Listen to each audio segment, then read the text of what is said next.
Hi കൂട്ടുകാരെ. ഹോ, എന്താ ചൂടല്ലേ! ഈ ചൂടത്ത് വീട്ടിലൊരു തണ്ണിമത്തങ്ങയെങ്കിലും വാങ്ങാത്തവരുണ്ടോ? ഇല്ലല്ലേ? എന്നാൽ ഇന്ന് തണ്ണിമത്തൻ വെച്ചൊരു ഡിഷ് ഉണ്ടാക്കിയാലോ?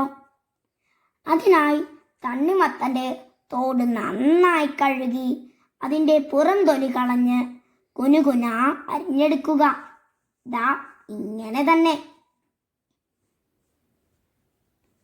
ഇതിലേക്ക് ആവശ്യമായ അരപ്പിന് കുറച്ച് തേങ്ങ ചിരകിയതും മഞ്ഞൾപ്പൊടി, മുളക് പൊടി, വെളുത്തുള്ളി, കുറച്ച് ജീരകവും എടുക്കുക.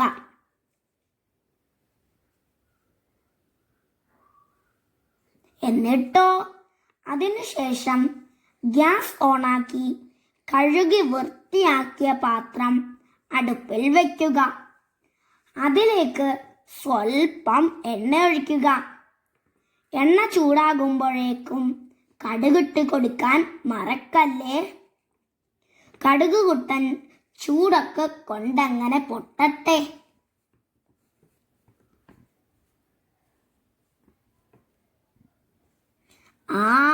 പൊട്ടിത്തുടങ്ങി. പൊട്ടാൻ തുടങ്ങുമ്പോൾ നല്ല നാടൻ കറിവേപ്പില ഇട്ടുകൊടുക്കുക. കറിവേപ്പിലയുടെ മണം നമ്മുടെ മൂക്കിൽ അങ്ങനെ വരുമ്പോഴേക്കും അരിഞ്ഞു വെച്ചിരിക്കുന്ന തണ്ണിമത്തങ്ങ ഇട്ടുകൊടുക്കുക.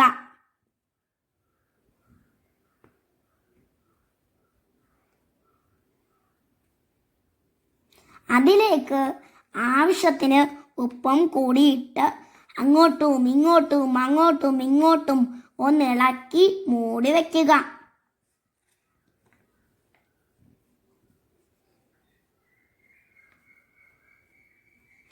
അവൻ അങ്ങനെ ആവിയിൽ കിടന്ന് വേവട്ടെ.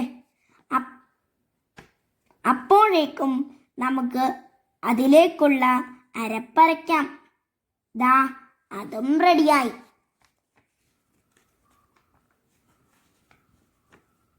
എന്നിട്ട് മൂടി തുറന്നൊന്ന് ഇളക്കി നോക്കാം.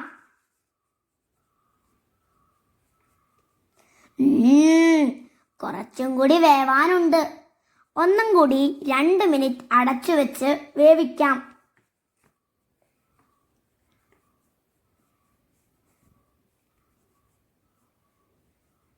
ദാ വെന്തു കിട്ടി.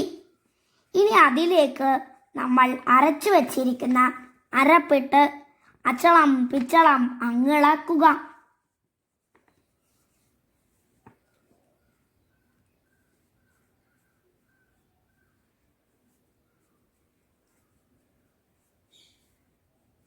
അതിനുശേഷം ഒരു 2 മിനിറ്റ് മൂടി വെച്ച് വേവിക്കുക.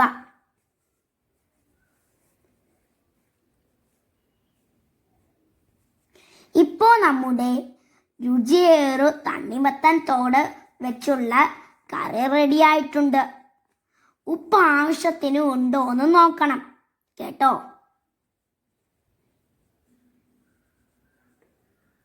ഇനി ഗ്യാസ് ഓഫാക്കി ചൂടോടെ വിളമ്പാം. ഇഷ്ടപ്പെട്ടാൽ ലൈക്ക് ചെയ്ത് കമൻ്റ് ഇടാനും സബ്സ്ക്രൈബ് ചെയ്യാനും മറക്കല്ലേ. Thank you.